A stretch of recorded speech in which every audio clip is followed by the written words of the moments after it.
Welcome to Calm Your Caveman, a podcast where we study the tools for anxiety mastery.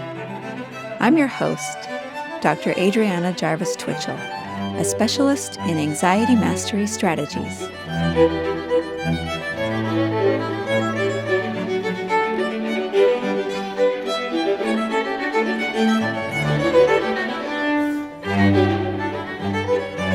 Hi, everybody. We've been talking recently about happiness. We've talked about how psychology research shows us that going after the feeling of happiness doesn't actually produce a lot of happiness in our lives. In fact, it tends to make us more prone to anxiety and depression. That what actually does give us greater levels of well-being and satisfaction and happiness and better mental and physical health is pursuing what is important to us, living a life in accordance with our values. And this has as a side effect greater happiness. And I'll just say, to clarify, values are not some standard pillars that are true for all of humanity. Values are what is important to you. It can be as individual as what flavor of ice cream you like best. Maybe you like chocolate. Maybe I like vanilla. We don't need to explain why we like chocolate and why we like vanilla. We simply do. Your values are what you value. Your happiness will come from pursuing your values, but you need to be able to figure out what your values are. We've talked about different ways to figure this out. One of the most recent ways that we talked about was using the sentence, I'll be happy when, ... and filling in the blank. I'll be happy when helps you to know certain goals that you have for your life, and you can extract your values from those goals if you have the right follow-up questions. It can be a little tricky at times to figure this out by yourself, to do all these follow-up questions by yourself. And there are a couple of pitfalls that people often fall into. So I want to tell you about 3 different pointers that can help you to better figure out what your values are by using this question, I'll be happy when. A lot of these ideas are coming from Russ Harris's book, The Happiness Trap, that we've been referencing a lot in the past episodes. And I'll link that book in the show notes for you. But the first principle is that values are not feelings. Values are actions. Let me give you an example. Person that I was coaching that I'll call Eva, I was trying to help her to figure out what her values were using the sentence, I'll be happy when. She felt that she would be happy when she had her own business that was really successful. So I asked her the follow-up question that we talked about before. What is that goal in the service of? Or what would that allow you to do that is meaningful to you? And one of the things that she said, as she was describing what this would allow her to do, is that it would help her to feel more secure and more safe and more confident. But there it is, those are feelings. And I pointed out to her that those were feelings, and values are not feelings. Values are actions that we take. And so the next question that I asked her was, if you felt more secure and more safe and more confident, what would that allow you to do? Or what would you do differently than you're doing right now? And she realized that if she felt those things, she would end up creating things that she wanted to create rather than what other people wanted her to create. She would end up networking with people and putting herself in situations where she could meet people that would inspire her and challenge her, as well as putting herself in situations where she could be around a lot of like-minded people. These things that she said uncovered several values that she has.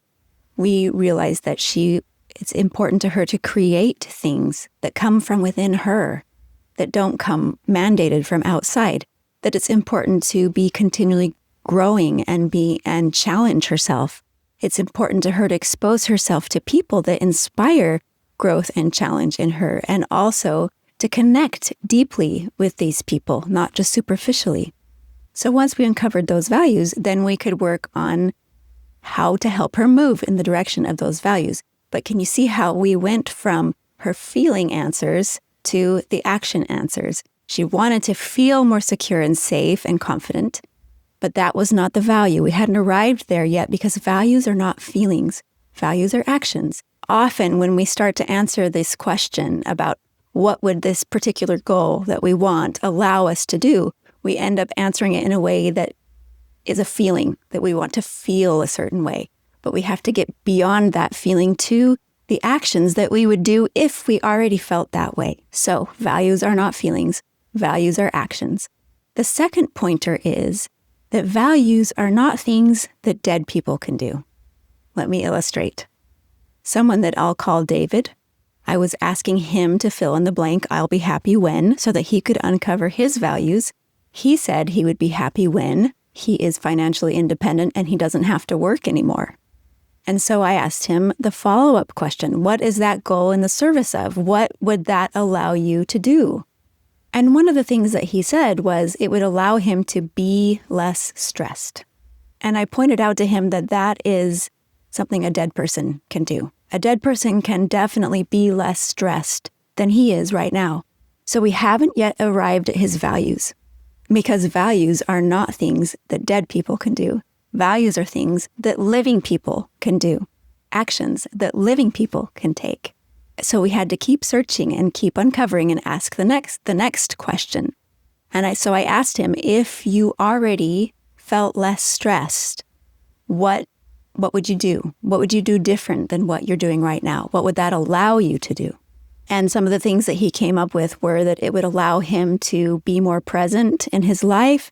It would allow him to spend more time with people that he values. It would allow him to exercise more and to go outside more. And then we were able to work on different goals that would help him get moving in that direction. Even though he couldn't achieve financial independence right now, he could work toward these values of connecting with people and spending more time with people and going outside more and exercising more, these things that were important to him. He could move in that direction even if he hadn't arrived at financial independence. So that's the second pointer to remember when you are trying to locate your values. When you look at a goal and you say, what would that allow me to do? If your answer is something that a dead person can do, then you haven't yet arrived at your value. Your value is something that a living person can do. It's an action that a living person can take that a dead person cannot take. The third pointer for being able to locate your values from your goals is that your values are not things that other people do. Your values are things that you can do. So a client that I'll call Mike, I was coaching him through trying to find his values underneath how he answers, I'll be happy when. And he had filled in the blank in the following way. He had said, I'll be happy when my students can get themselves together emotionally, when they have better emotional health and well-being and productivity.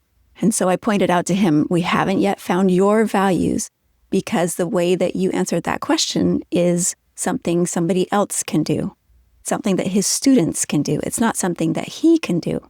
And so in talking more about this, he realized that his value was that he wanted to help his students to be able to get themselves together. He wanted to be able to help other people to have greater well-being and emotional health and productivity. And so then we could start working on different goals that he could do, small steps that he could take to start working in that direction, to be able to help other people attain better well-being. So the key here was to take the focus away from what other people need to change and back toward where my action is. So values are not something other people do. Remember how we talked about how goals are like landmarks that we want to reach, but values are like a direction that we want to go, like west. Even though we might reach certain landmarks on the way, rivers or mountains, these represent the goals, we can always keep going further west. We can always keep going in the direction that we're going. So values are this direction that we want our life to go. Once we know the direction that we want our lives to take, like heading west, then we can set goals to help us move in that direction. And this is really good news because sometimes the particular goals that we have that we might compare to landmarks on our journey, like a river or a mountain, sometimes those goals are not accessible. So I might not be able to be financially independent tomorrow. I might not be able to achieve my goal of having my own thriving business this week. But research in psychology teaches us that fulfillment and satisfaction come from traveling in the direction that you want to go, or in other words, living according to your values and taking actions according to what is important to you, more than toward achieving certain landmarks and achieving certain goals. So even when we don't have access to certain goals that we have in mind, we always have access to our values, to the direction that we want to go, and that helps us to keep setting goals that will keep us moving in that direction, in that valued direction, even when certain goals are not available to us. Viktor Frankl is a good example of this. He was a psychologist in World War II Germany who ended up in a concentration camp. The access to basically all of his former goals was blocked as he was a prisoner in this camp, but he continued to keep his values in view. And he valued being able to help other people have better mental health. He wasn't able to do it by practicing psychology in a clinic anymore like he had done previously, but he was able to find ways to help his fellow prisoners, to write in his head the books that he would write after he got out of the camp. And with these goals that kept him moving in that valued direction, he was able to live a meaningful life even in terrible circumstances. And this, he says, made it possible for him to survive. Russell M. Nelson, who is the late president of my church, said that happiness has little to do with the circumstances of our lives and everything to do with the focus of our lives. So it's the same principle that happiness is not about arriving at a particular destination or a particular goal, but about traveling in the direction that you value. That as soon as you start traveling in this valued direction, you can access all of these psychological and physical benefits of living with a sense of purpose and meaning, even if you haven't yet arrived at your goals. It doesn't mean you give up on your goals, but it just means that you don't have to wait to accomplish those goals in order to have all of these benefits of well-being and health and satisfaction right now. So that's what's exciting about this work of trying to figure out what your values are, what your personal values are, that may be as individual as your personal favorite color or your personal favorite flavor of ice cream. But remember these 3 pointers, these 3 rules of thumb to help you to find your values as you answer that question, I'll be happy when. First of all, you start asking, what is this goal in the service of and what will it allow me to do?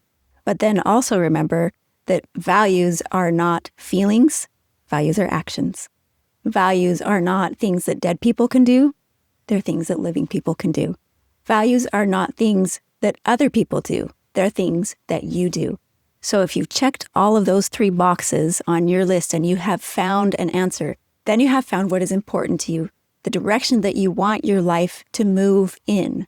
And then you can start setting goals that help move you in that direction. And as soon as you start moving in that direction, you can have that feeling of happiness and well-being and greater resilience in the face of stress and better physical and mental health. So thanks for listening in for these pointers today. Good luck on your personal journey in finding your values. If you want some help, it can be helpful to have a coach talk you through it. Look me up. I can schedule an individual coaching session with you and help you ask the right questions, help you locate those values. My website is calmyourcaveman.com. Stay tuned now for our kindness narrative. Remember, this isn't just a fuzzy, warm and fuzzy feel-good moment. This is an important practice for your mental health. So stay tuned. It's pretty painless. And also remember to share your own kindness narrative because that helps rewire your brain in positive ways and helps all of us tremendously. Thanks to everyone who shared. Have a good week.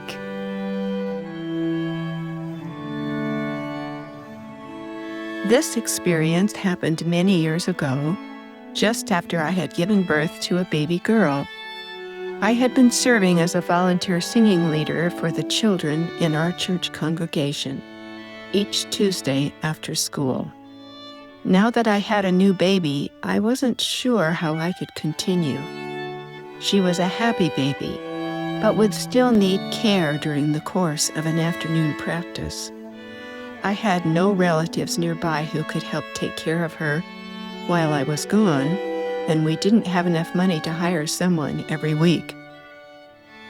One day I was visiting with my next-door neighbor about my problem. She immediately said, "Well, I would be happy to take care of her for you." She was a woman in her 60s, and I knew I could trust her. But I was concerned that even though she had the desire to help me, she might not have the energy to take care of a tiny baby. We agreed to try it for one afternoon. After singing time that trial day, I hurried home to pick up my baby and find out how the afternoon had gone. My neighbor said that everything had gone well and she loved having my little baby girl. So I left my baby the next week and afterwards checked again on how it went. This process went on week after week. My neighbor was always ready to take my baby and always thanked me for the opportunity to care for her. She delighted as my baby grew and learned to roll over, sit up, and crawl. I am very grateful for her generous and gracious service, which lasted the better part of a year and enabled me to continue teaching music to the children. Thanks for joining me today. If you'd like to share your own kindness narrative for a future episode, email your audio recording to calmyourcaveman@gmail.com or send an audio on Instagram at calmyourcaveman. It's optional to use your name. What's important is sharing your story.